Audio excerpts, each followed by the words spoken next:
From JBS Studios in Greater New York, this is the JBS News Update with Teisha Bader. I'm Teisha Bader with the JBS News Update for Wednesday, August the 23rd, 2023.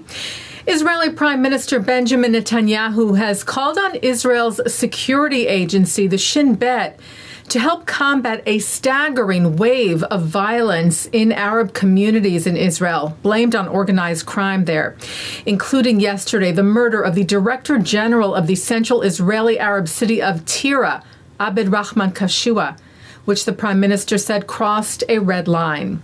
Netanyahu said, "We will use all means in order to defeat this crime. We have eliminated organized crime in the Jewish sector in Israel, and we will eliminate organized crime in the Arab sector in Israel. Every citizen of Israel," he said, "must feel secure and not under the shadow of the threat of internal terrorism." Today, another 4 Arab Israelis were gunned down in the northern town of Abu Sanan in the Galilee, which has a mixed population of Muslims, Druze, and Christians. Among the victims, local mayoral candidate Ghazi Saab, who is a veteran of the IDF and Israel Border Police. Israel's President Isaac Herzog lamented this is an emergency that requires decisive measures by the state to eradicate crime and violence and prevent the loss of life. 156 members of Israel's Arab community have been murdered in this crime wave this year. Netanyahu today met with a U.S. Congressional delegation at his office in Jerusalem, led by Republican Congressman Joe Wilson, who chairs the House Subcommittee on the Middle East, North Africa, and Central Asia. The Prime Minister's office said the sides discussed opportunities for peace in the Middle East and cooperation between the U.S. and Israel in artificial intelligence, and said the Prime Minister thanked the members of the delegation for their consistent support for Israel. And Wilson, by the way, was among some 87 members of Congress from both sides of the aisle who signed onto a letter yesterday calling on the U.S. Department of Education to address anti-Semitism on college campuses. The letter was spearheaded by co-chairs of the bipartisan anti-Semitism task force, Representatives Kathy Manning and Chris Smith, and Senators Jackie Rosen and James Langford, sent yesterday to Secretary of Education Miguel Cardona, urging his department to take additional steps to counter anti-Semitism and protect Jewish students on college campuses, and to brief members of Congress on the department's progress implementing the U.S. national strategy to counter anti-Semitism, which was announced by the White House just this past May.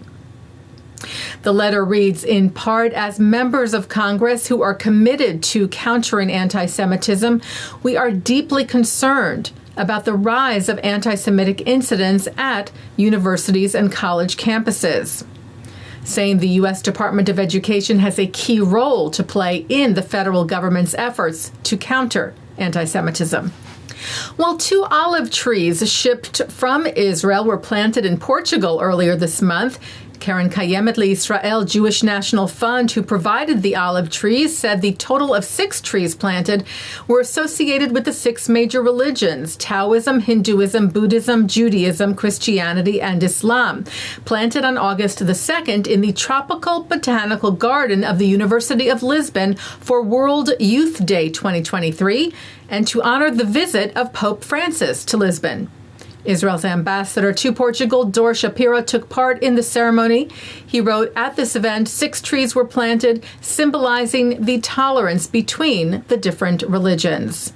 The event was attended, he noted, by the Secretary of State of the Vatican, Cardinal Pietro Parolin, as well as ministers, diplomats, and heads of all religious communities.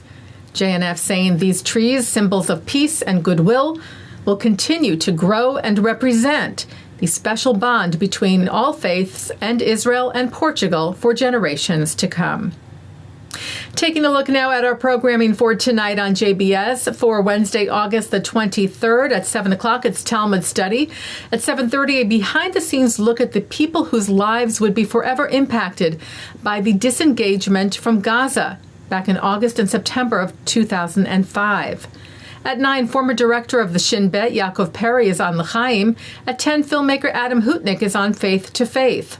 And coming up next, it's Thinking Out Loud. And that's the JBS News Update for Wednesday, August the 23rd, 2023. I'm Teisha Bader. Stay healthy, stay well.